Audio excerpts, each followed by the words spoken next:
Hello, everyone. My name is Don Self, and today you're joining me for the Business of Medicine series. And this first one we're doing in this whole series is going to be how to increase income in 2025 for the fee-for-service clinics. You say, why would I use that term? It's because I have a different webinar that we're doing for rural health clinics and FQHCs, where this one is designed for the fee-for-service and normal clinics that you have out there that's not dealing with all-inclusive rates. And hopefully this is going to give you all kinds of great information for the coming year. Now, as you can see on the screen, we've been doing this almost 4 decades. In about another 3 months, I think we'll be at 4 decades now. And we're kind of excited about that, the anniversary of doing. This is a long time to be doing something. So most clinics, by the way, if you take what we're teaching you today, can easily increase their annual bottom line income by hundreds of thousands a year. And I'm going to show you where a lot of practices have been missing out on literally millions of dollars a year. Even some of them just one doctor clinics because they don't know what they're missing out on. And that's what we're going to be discussing today. One of the big areas that I find most practices missing out on is undercoding. They're undercoding their visits. They're still trying to use the 1995 and 1997 rules. Now, in every seminar that I do, that I have a room full of doctors, I ask them, how are you documenting? And most of them are saying, I'm still doing what I've always done, because doctors are typically creatures of habit. So they're still trying to use the 1995-97 rules that no longer apply. Well, that's no longer needed. Now then you can use what's called the 2021 rules that they changed, and they've made some minor modifications since then. But it all boils down to being time versus medical decision making. And that level of code can make a huge difference of your income. Now, when we're talking about this right here, when we're talking medical decision making, the first area we're looking at is the number of problems that the patients have. The second area is the amount and complexity of data being reviewed. And the third area is the risk of complications and or morbidity or mortality. In other words, what are the risk factors to the patient if we do this procedure? What if is a risk factor if we do this test or if we don't do it? Okay. And that's something that has to be weighed, because it takes, in order to get to medical decision making, two of these three areas right here. Whichever two gives you the highest level, great. That's going to be our level of medical decision making. If you have all three at a different level, it'll be the center one. So it's kind of simplified. Now, back in 1998, I created a slide rule that I've sold literally over 30,000 of those. And now then we have what we call the 2021 rules that we made some, quite a bit of changes to the slide rule. And we have sold thousands of these as well. And this is just something that fits in your pocket. It's easy. But thousands of offices use our slide rules out there. Either the providers do or the billers and coders do. So when we're looking at this right here, you want to be looking at this first area: number and complexity of problems, amount and complexity of data is the second area, and the risk of morbidity or mortality is the third area. And most of the time, you're going to be in the moderate area if you're seeing patients with things like diabetes, hypertension, hyperlipidemia, or other chronic diseases. And these right here also are based on time as well. So you can use time to determine the level of service or medical decision making, whichever one gives you the higher level. Now, when we're talking about time, it's not just the time that you spend with the patient face to face. It's also the time you spend on that same day before you go in to see the patient, while you're out there gathering information or looking at their progress note from before or looking at their chart, etc. That time gets to be counted. Now, if you're going to the patient's home or the skilled nursing facility, we get to count additional days as well. Now, that's a total separate seminar. You can do a little 30-minute seminar on my website, donself.com, and see how easy it is to determine what is the level of medical decision making compared to time. Now, let's not forget, when we're talking about time, though, It's the time you spend preparing to see the patient, the time you spend as getting additional history from your staff or the patient's family, the time you spend doing a medically appropriate examination and or evaluation. In fact, E&M requires that you have a appropriate history and or exam with every E&M. And it can be one or the other, okay? Speaking of time as well, we get to count the time you're counseling and educating the patient's family or the patient themselves. And it doesn't require time, no longer requires that you spend at least half of the visit in time counseling the patient the way the old rules did under 95 and 97. It counts the time you spend after the patient's left, ordering the medication test or writing up orders of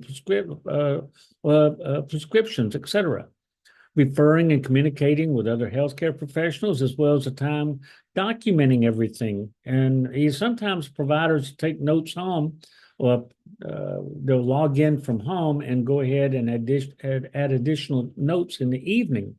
That time gets to be counted as well, as long as it's on the same date of service. And the time you spend independently interpreting results. Now, these are the results that you're not getting to bill extra for the interp on that, but we get to count that time as well right here.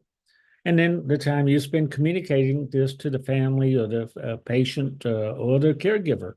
In other words, if you sit there and call the patient and talk to them in that evening and say, okay, these were the test results you had, et cetera, then we get to count that time as well.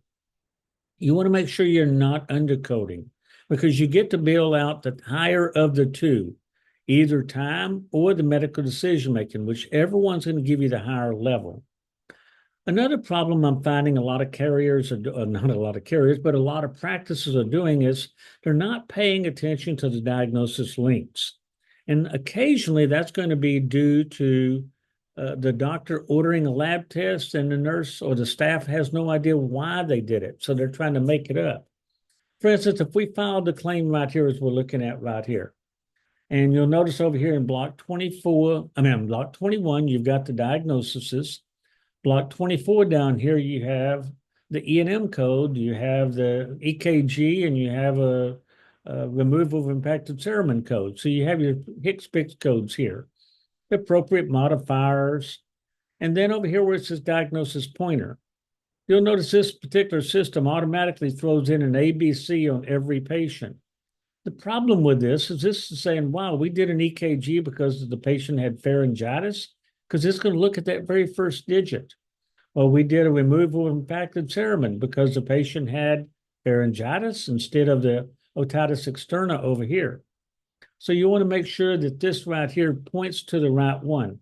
Like in this case right here, I would probably go with an A for the 99214, probably go with a B for the hypertension for the 93,000, and a C over here for the 69209 for impacted cerumen. And if you're not doing that correctly, you're getting denials. And if you're wondering why you're getting denials, many times this is the reason. So you want to pay attention to that as well. Now, when we're talking clinics, a lot of times we have practices asking with the doctor saying, why am I not making enough money? Why are the carriers denying me? Why are we not billing out everything we should? My income's not what it should be. Often it's because they're not doing what Medicare and others are willing to pay them lots to do. Or they may be doing it and just not billing it anyway. And that's a sad thing, because a lot of times doctors, what they're doing is not getting billed for. And when I say doctors, it's not just doctors. It's nurse practitioners and PAs also. You say, well, how much money should they be making in a typical year? That's going to vary by specialty to specialty. How much of their practice is Medicare, how much Medicaid, how much commercial. Something that a lot of folks don't seem to realize, though, is, and I would say probably 80% of people in primary care don't realize, and that is Medicare patients are the most profitable of any patient you can see in primary care. And I know that goes against the grain of what they're hearing from different associations out there. But the true matter is, yeah, they really are 4 to 5 times more profitable. As an example, if a primary care physician is doing taking care of diabetes, hypertension, et cetera, they're typically probably seeing the Medicare patients about 4 times a year. And the vast majority of E&Ms this year are going to be level fours. So at 123 for each one, that's $492, and Medicare pays 80% of that. So Medicare's check to the doctor or the medical provider is going to be about $393. Now, if they're a nurse practitioner or a PA, it's going to be less because they get about a 15% reduction this year. We kind of expect President Trump to do what he was trying to do back in 2017 and push through parity so that if a nurse practitioner is billing out for the same service that a physician would, say removing impacted cerumen from an ear, then they should get paid the same amount. At least that's what President Trump was saying back in 2017. And I don't know if he's going to be doing that again next year or not. Annual wellness visits, Medicare pays 100% of those. And some of those are going to be a GO 438, some are going to be a GO 439. So there's $141. Advanced care planning, going over the end of life decisions with the patients. And that's just asking the patients questions or basically going through the form and saying, this is where you fill out on the form, who do you want as your proxy? This is where you put in the form whether or not you want to be cremated or whether or not you want to have your body put in a casket, etc. And just going through that with them, and that's a 30-minute code, is about 79.45 on average. And these are the average in the country. Some places it's going to be a lot more than that. It might be in the 90s. Some places might be in the 60s. So average in the country is 79.45, at least this year using 2024 numbers. On December 9th, Federal Register will come out and it's going to show what the relative value units are and the geographical practice cost indices. And after that date, I'll be able to go ahead and calculate out the Medicare physician fee schedule amounts for next year. Medicare will probably publish those within a couple of weeks of that December 9th Federal Register. So these numbers right here, I'm just showing you the 2024 numbers, but I expect to see an increase. What do you mean an increase? I thought they were going to do a 2.8% decrease. That's what's on the agenda right now. But there is a bill in front of Congress, and it's bipartisan, meaning that both the Republicans and the Democrats are both showing a strong will to pass this thing right here. And they're asking for a 4.7% increase. So I wouldn't be all down in the dumps right now thinking you're going to automatically get a decrease. You may get an increase for next year. Anyway, advanced care planning, 79.45, and Medicare pays 100% of that if it was done on the same day as an AWV, which is why we have a 33 modifier. Depression screening, SDOH screening, alcohol misuse screening right here. There's about $17 and something. Chronic care management is about $231. Advanced primary care management, and that's just looking at the GO 556 code, even though we have 3 new codes coming out this new year, January 1st.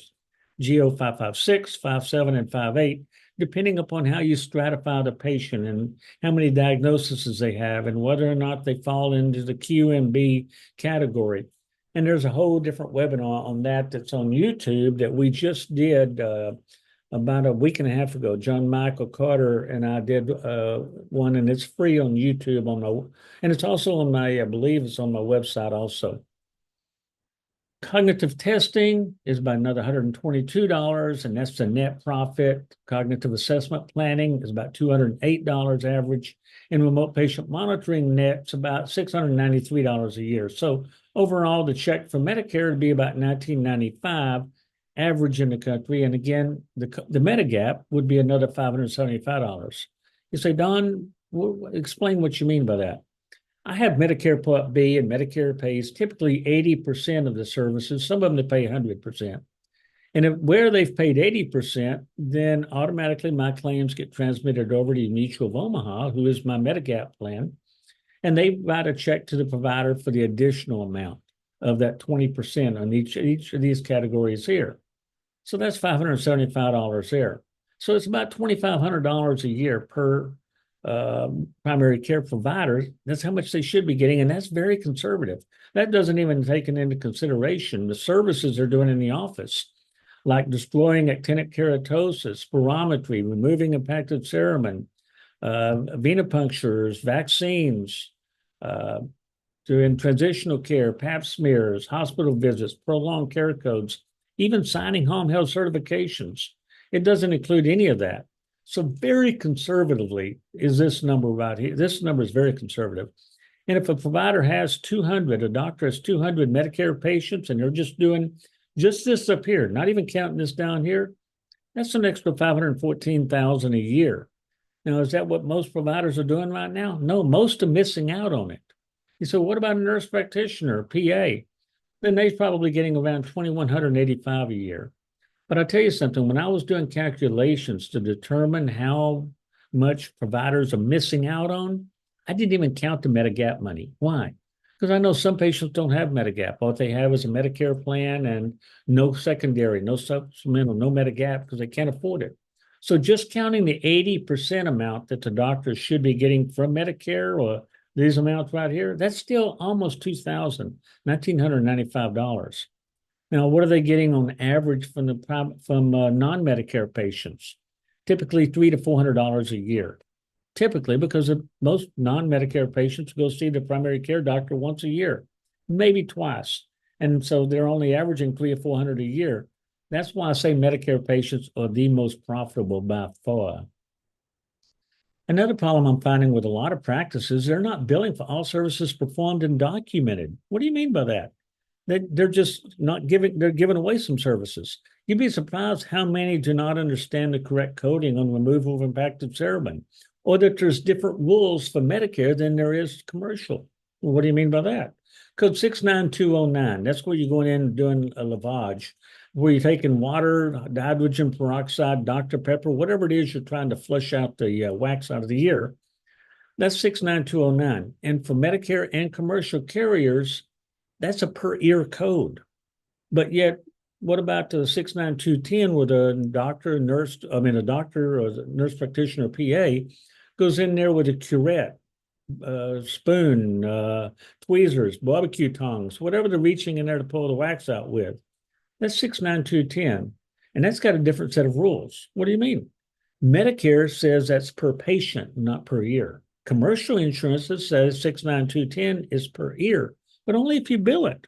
Oh, okay. So there are different rules out there. Same thing with destruction of lesion. I'm finding a lot of practices are not billing out to 17,000 and 17,003 correctly. That's one of the things I do when I'm doing an analysis of a practice.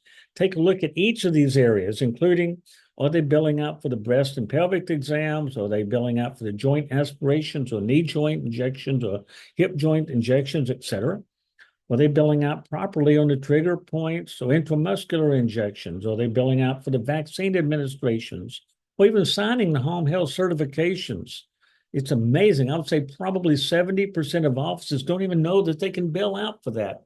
I was talking to a practice a couple of days ago, and she said, I was told I can't bill for that and chronic care management on the same day. Yeah, you can bill, in the same month, she said. And yes, you can bill both of those in the same month. What you're doing is probably confusing home health supervision and the signing of the home health codes. And that's, again, different codes. A lot of them are missing out on areas like remote patient monitoring and the opportunities there.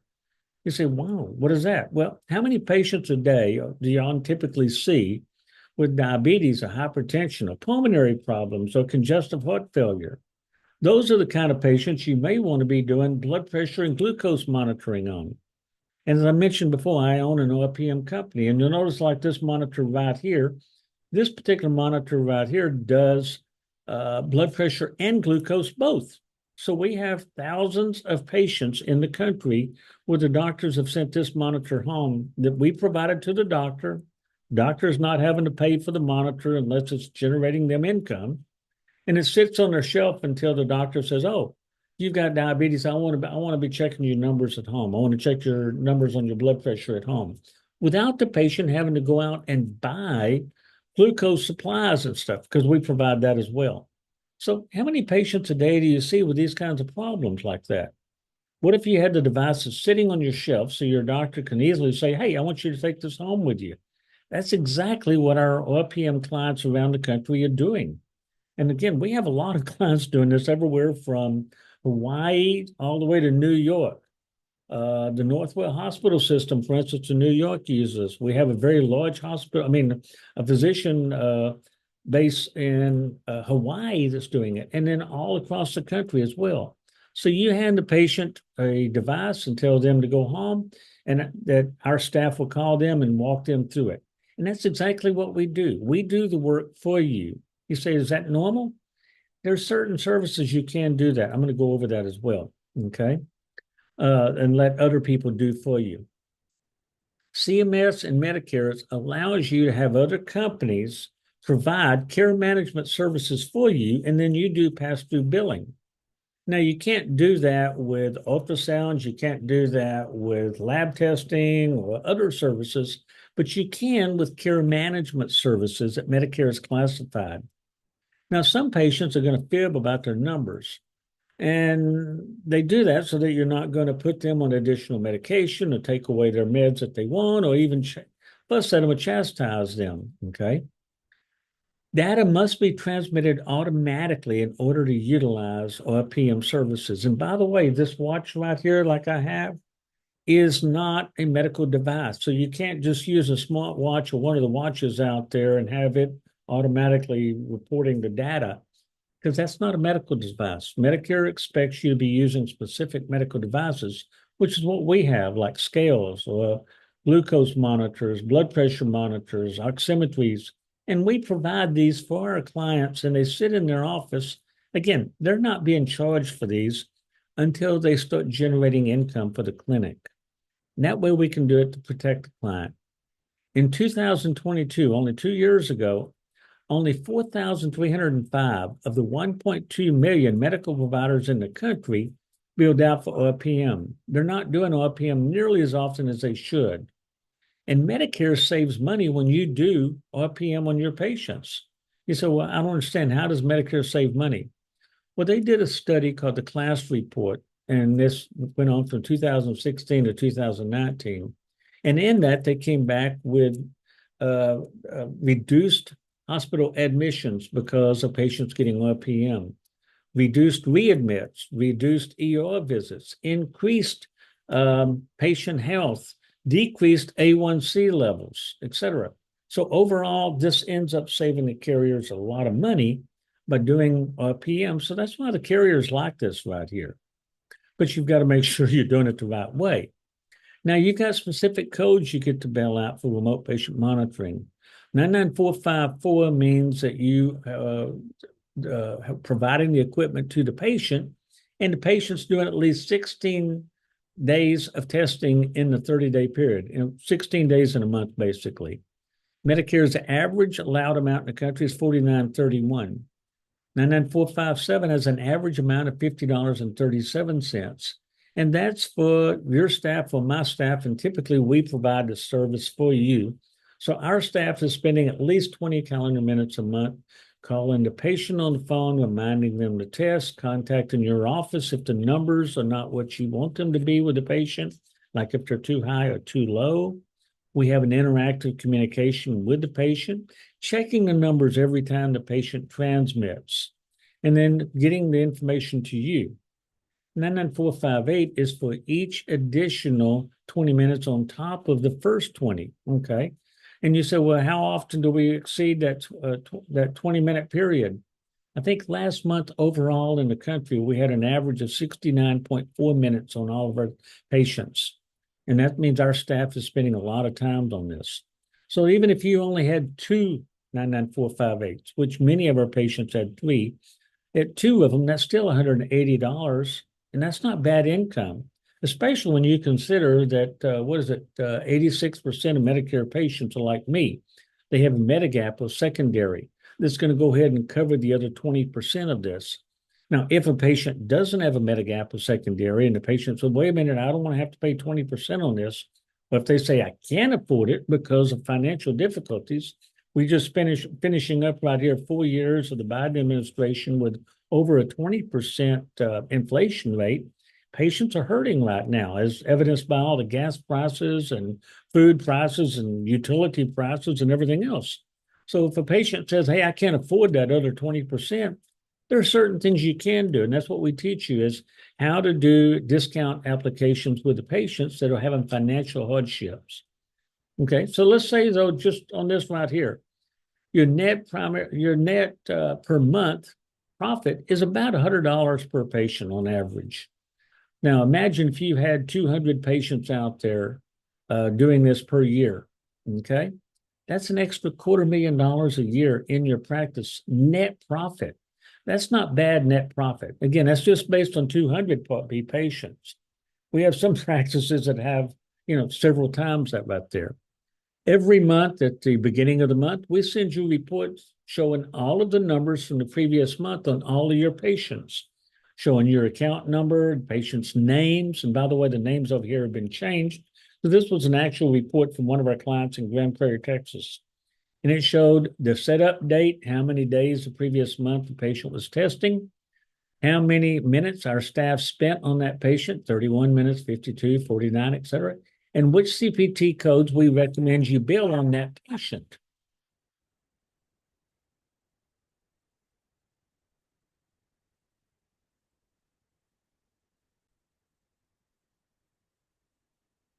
So then you can see how many codes that you need to bill out for each patient, and you'll show where we are billing you, and then how much your expected income is and net profit. And you'll notice over here all these net profits.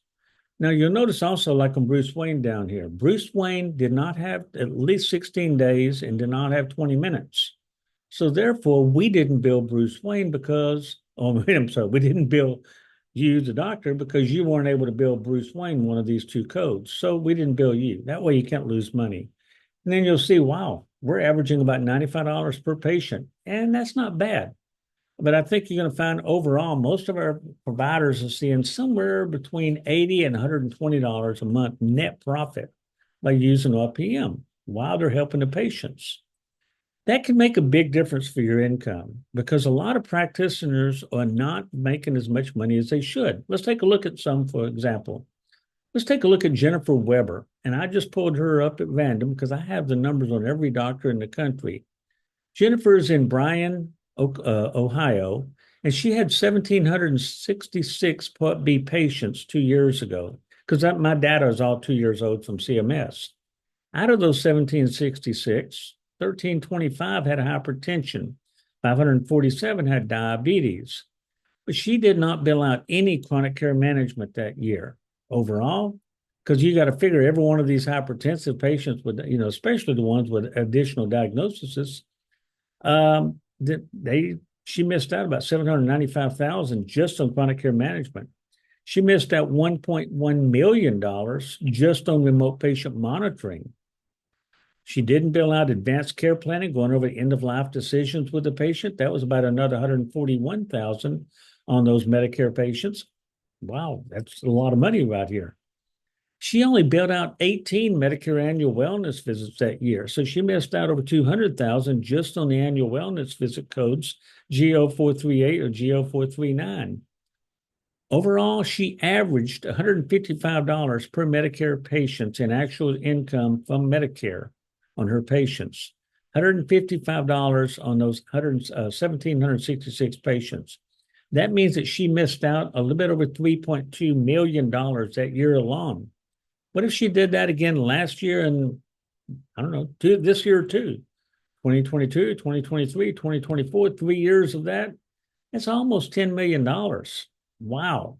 And does she know it? No. If she knew it, she probably wouldn't be having that pretty smile going on right there. She's not the only one, though. Let's take a look at Mark Carroll in Colorado Springs, Colorado, had 1,911 Medicare Part B patients. 1,300 and something had hypertension, 420 had diabetes. He didn't bill out any chronic care management. He didn't bill out any remote patient monitoring. He only billed out 86 patients for 99497 advanced care planning. And 739 of his patients, or about 38% of his 1,900 Medicare patients, got an AWV. That's not great. But most providers are not billing out the annual wellness visits when they should, and they're not doing the annual wellness visits when they should. Overall, Mark did better on income. He averaged $507 per Medicare patient that year, but he still missed out a lot of money, about $2.8 million that year alone. He's not alone. Let's grab a doctor over here in Oklahoma, Yukon, Oklahoma, Joseph Broom. Had 1,673 hypertensive patients, 535 diabetic patients. Didn't bill out any chronic care management, no remote patient monitoring, no advanced care planning. And he only billed out 58 of his Medicare patients got a GO 438 or GO 439. That's 2.7% of his Medicare patients got an AWV, and Medicare wants every patient getting it. And it's probably because he thinks he has to do the work himself. He doesn't realize it can be done by his staff. I mean, literally 100% of his AWV can be done by his staff as long as they know what they're doing and we teach them the right way. Overall, he averaged $135 a year per Medicare patient. That's really, really low. But you know what? That's kind of close to the average for Oklahoma physicians because he's not, most of the doctors aren't billing what they should be. He missed a little bit over $4 million on his 2,200 Medicare patients that year. I could go on and on and on like this right here, but you're starting to see most doctors are missing out and they have no clue. Joseph Broom has no clue how much money he missed out on last year, this year, or even back in 2022. When we're talking about opportunities, there's also a great opportunity for chronic care management. I've got a lot of my clients that we've trained and got them set up to do chronic care management. Or we have another company, I work with a couple of different companies doing chronic care management for them. Now, this year in 2024, Medicare's allowed about average in the country is a little bit over $60 per patient. If you have another company providing 100% of the service, they're probably charging you around $36 for it. That means you're looking at around $24 a net per patient with someone else doing all the work rather than your staff. You say, well, why wouldn't I have my staff do it? Because most of the time when practices are trying to do chronic care management on their own, they're not doing everything Medicare expects. They're spending too much money on their staff to do it when that staff could be doing other things that's more profitable. Since Medicare lets you job out CCM, RPM, and other services that are care management, it just makes sense for you to go ahead and let others do that for you. Take your staff and have them do things that are more profitable for the staff to be doing rather than something that couldn't be done by someone else.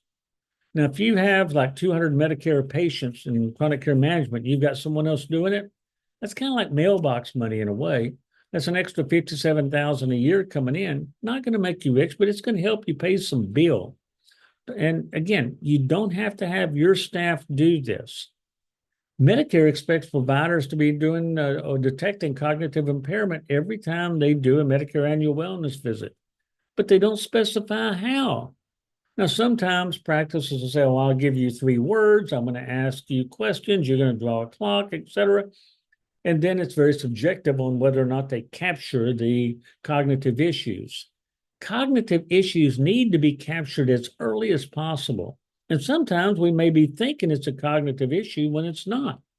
Or maybe maybe thinking it's dementia and it's not, because there's other things that can cause it, like depression or anxiety. That's considered to be a cognitive impairment, by the way. Can be side effects of medication. I remember whenever they had me after my heart attack, they had me on Lestovil to help me sleep at night.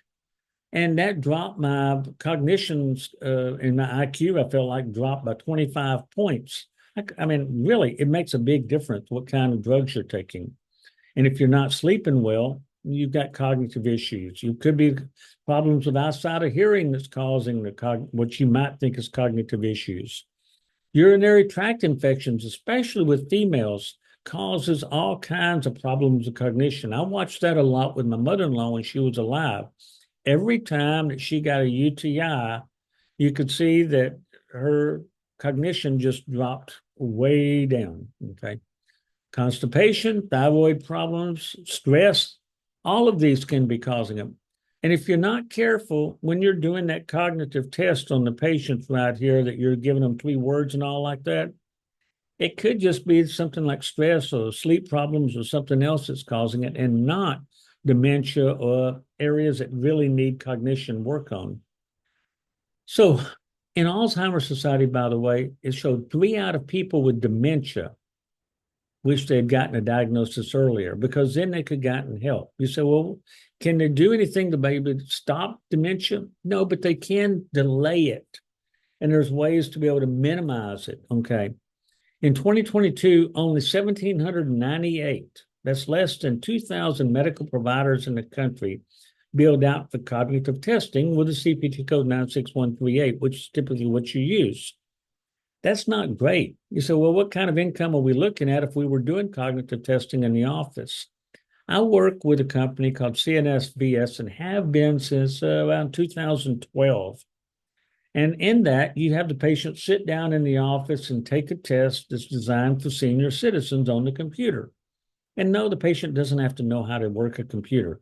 Your staff set it up. All they do is follow the instructions. Hit the space bar, hit the left shift key, etc. Just following the instructions right here.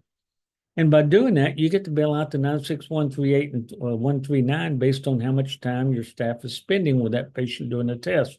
And typically, it's going to take them between 30 and 40 minutes. So you're looking at those two codes of being around 63.47.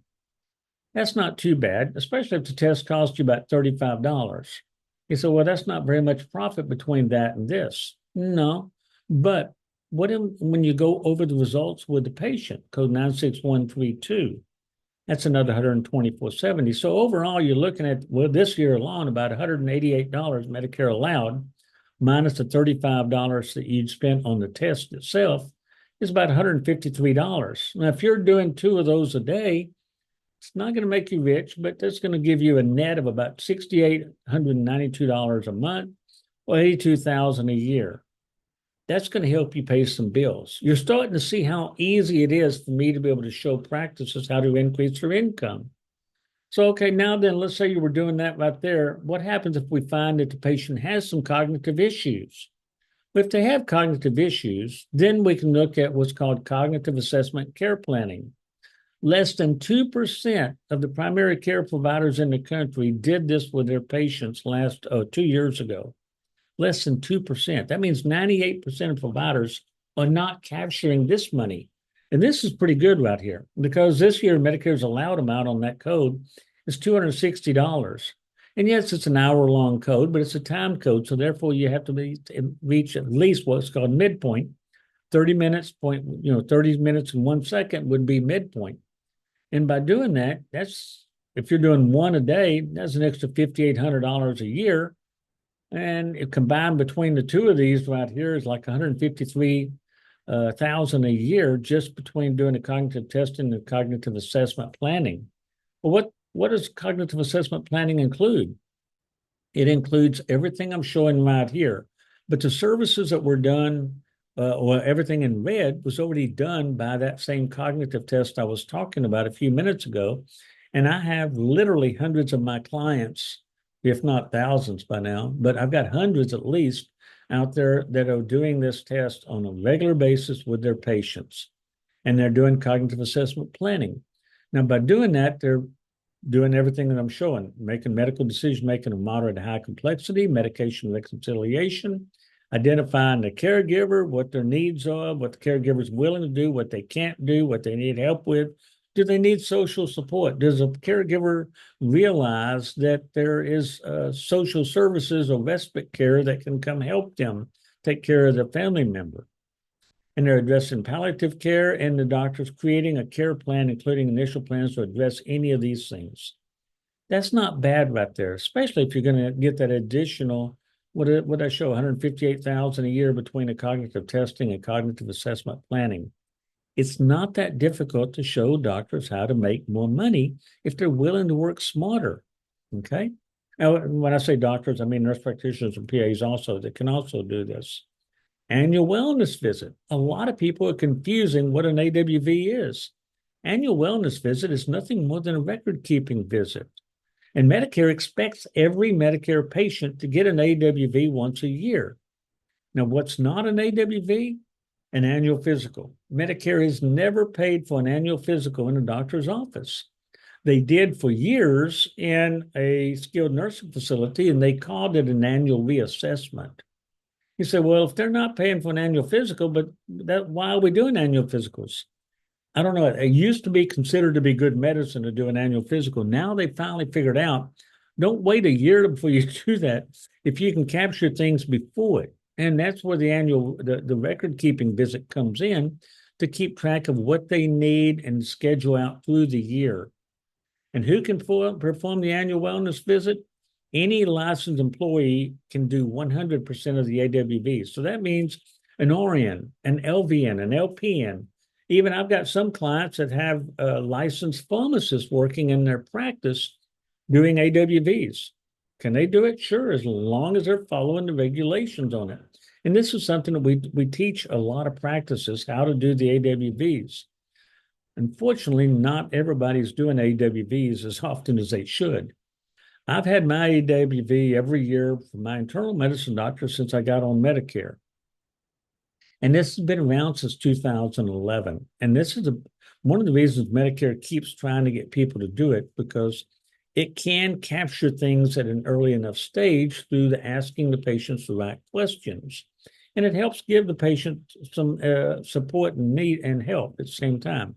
Now, these can be billed with an office visit. In fact, most of my clients bill out an office visit and an AWV at the same time, because we show them as patients are coming in for a follow-up diabetes visit or a follow-up hypertension visit, how to do the AWV at the same time, and take the doctor or nurse practitioner or PA an extra 4 to 5 minutes of their time. I didn't say 45, I said 4 or 5 minutes, sometimes less than that, if they've got their staff doing everything the right way. But most practices, they've got to learn how to do it the right way, because they're still trying to do annual physicals. I know my own doctor, internal medicine doctor, when she does my AWV, she does an eye test, she does a hearing test, she listens to my chest, she does an examination, and that's not part of it.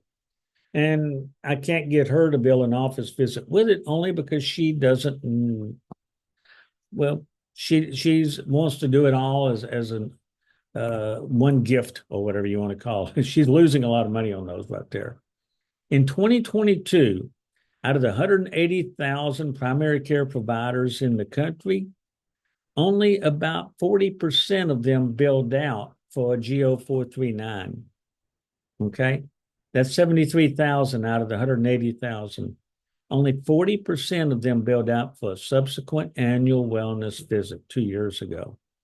And interestingly, they performed about 7 million, 7.7 million AWVs on the 30 million Part B patients. And there's about another 30 million Medicare Part C Advantage patients also. That means they only did AWVs on about 25% of their Part B patients. That's not great. And unfortunately, that means that a lot of practices are not doing AWVs when they should. They're not doing what Medicare expects. And unfortunately, a lot of them are not doing ancillary services during that time. And what do you mean by ancillary? They're not doing a depression screening. They're not doing alcohol misuse screening. As of July of this year, they're not doing the SDOH screenings that they should. They're not billing out for advanced care planning during the AWV. And if they're doing all of this, then they're generating easily more than $400 from the visit if they're doing what Medicare expects. Those that are doing just AWVs alone are getting about $130 or whatever, and they're missing out a whole lot of money, and they don't know that they're missing it. And they're not even documenting the AWV correctly. I've seen one provider documenting the AWV like an E&M visit, office visit. It's a totally different requirement. I have a AWV audit sheet on my website that I give out. And because Medicare is looking for specific bullets on that. And if they don't find those specific bullets, they're coming back to ask for money back. And they're going to contact the patient and say, what was given you when you left there? Well, they gave me a receipt. Did they give you a 5 to 10 year screening schedule that's personalized for you? Well, no. Did they give you a list of your treatments and your medications and for what services? In other words, is it primary or tertiary services? Well, no.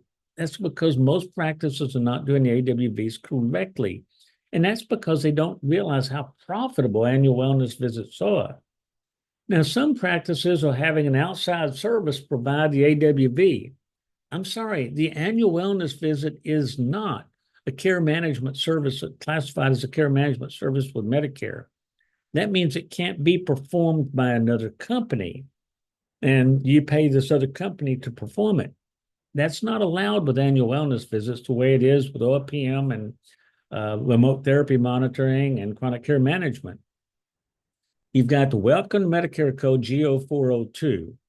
Out of the however many the doctors in the country, only 12,398 providers billed out 2 years ago. Out of 12,000 out of 1.2 million providers in the country, that's not very many.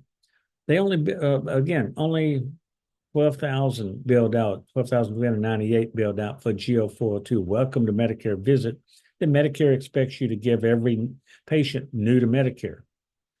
Only 18,000 billed out for a first-time AWV, GO438. And then only about 101,000, well, less than 10% of the providers in the country billed out for GO439. So they're not doing it mainly because I think they don't realize what it is and how profitable it is. And these are the kind of things that we work with practices on a daily basis to teach them. Now let's grab some more doctors. There's a doctor in Fairbanks, Alaska, Brian Acola. And by the way, these doctors I'm showing, they have no idea I'm showing you their name or their number or their picture. He had 744 Part B patients. He only did annual wellness visits on 214 of them, which is about 34%. He didn't bill out any chronic care management, no remote patient monitoring, no advanced care planning. He didn't even see any new Medicare patients. All of his Medicare patients he saw was established. His average income per Medicare patient was $195, when remember, it should have been at least $1,995, and that's even if a patient didn't have a Medigap secondary. If they had a Medigap secondary, it should be close to $2,500, and he was making $195. So he missed out about $1.3 million just that year alone. William Charlton over in Virginia Beach, Virginia. Again, you can see the numbers right here. Only did annual wellness visit on 28% of his patients, no chronic care management. He did do remote patient monitoring, though, on 15 of his patients that year.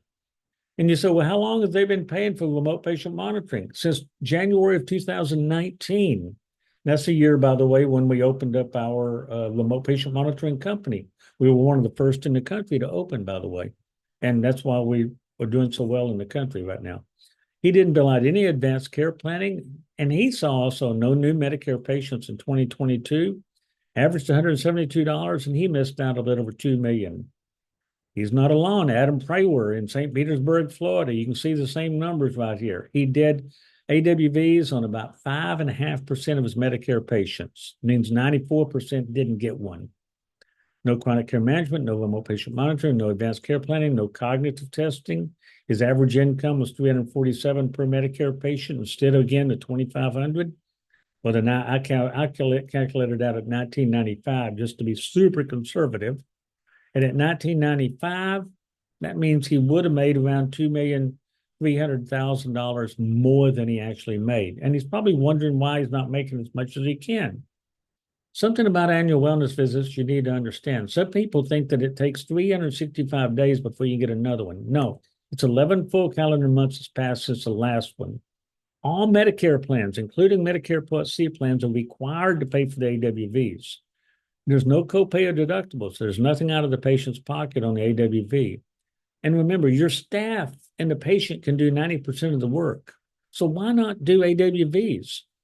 Sadly, 75% of Medicare patients are not getting AWVs each year. And again, that's because the doctors think, well, it's an annual physical. And then they bill it out and the patient gets upset because they thought Medicare paid for this right here. Well, they would if it was done properly and billed properly. And here again are our codes right here, GO402, GO438, and GO439. And remember, the GO402 has to be done by the medical provider, doctor, nurse practitioner, physician assistant. Now, the other codes can be done by anybody licensed in the practice, so they can have an MA helping out in the practice. Why not have the patients complete before or during the AWV, even send it to them to their home, the health risk assessment. or as the patient arrives in the reception area. And that way they can update their demographic area, and you're asking them on the self-assessment and the psychological risk and ADL, as well as updating patient family history. All of this is part of the health risk assessment, and I help practices create HRA forms all the time. I'm not nuts about the ones that's put out there by the electronic medical record programs out there, by the way. Some practices are making less money because they're charging less than what Medicare carriers or other carriers would pay. Too many are billing out what they think the allowed amount is without knowing that the allowed amount can be adjusted throughout the year. Well, they're using the wrong thing to create their bills, their fees on. Well, what are they doing? Well, they're saying, okay, I'm going to bill 150% of Medicare, or 200% of Medicare. First off, you should not be using Medicare to determine your fees, because Medicare is based off of what's called a balanced budget, meaning that if they're going to pay more money here in this area, they're going to take money away from that area. So it's not really a fair way of determining what the value is. A lot of people will use something called Fair Health, and you can go to fairhealthconsumer.org and use their website and get the data that the insurance carriers are reporting of how much is being billed to them. They're required to provide this right here by the government, by the way, off where they got in trouble years ago, especially United Healthcare was part of that. You can go to fairhealthconsumer.org, click where it says medical and hospital cost, put in your zip code, put in the code, and then see exactly what the Medicare, not the Medicare, what the commercial carriers have reported being paid, billed to them. Like, for instance, notice right here, in-network price $84, out-of-network price average of $232. You say, okay, now that's for the 99497. Okay, you've also got code 99498, and it's going to show you the additional allowed amounts on that as well. And you say, well, where should my fees be right here? Should I set it at $84? That would be a mistake. Why? Because you'll notice, by the way, in Anaheim, California, the Medicare physician fee schedule is $88. So setting it to this right here exactly is not a good idea. Typically, I recommend 1.5 times the in-network price or an average price between out-of-network and in-network, somewhere in that range, and to use that to determine your fees and help set up your fees. Now, with that in mind, like I said, a lot of practices are not charging what they should. Many are charging less than what Medicare would allow. For instance, Jerry Martin is a nurse practitioner. That's Jerry's nurse NPI number. 15 times on 15 patients billed out, the 99203, new patient level 3 visit and charged $71. The average in the country on the Medicare physician fee schedule is 113. Here's an orthopedic surgeon that charged out 71. John Williams is a nurse practitioner. Here's another orthopedic. Here's a urologist billed out $71. All these family physicians billing 73 or 74. You're sitting there saying, why would they bill less than Medicare? And chances are they're probably billing this right here to the commercial carriers as well, therefore losing additional money. And they're not alone. Literally, thousands of doctors in the country are billing out, or nurse practitioners, the PA, providers are billing out less than what the carriers would allow. Like on these right here, 99203, 74, $75, et cetera. Family physicians. Sometimes it's a lot of times, like 46 times they billed out about 70% of what Medicare would have allowed and paid had they billed out the right amounts. They have no clue. Here's some family physicians and others billing out level 4s at $75 instead of the $169 that Medicare average allowed amount in the country. You say, do they have any clue they're doing this? No, not one of these. James Gibbs, Sarah Foden, Sonia Diaz, Carrie Charles, not one of them knows they're charging below Medicare. They have no clue.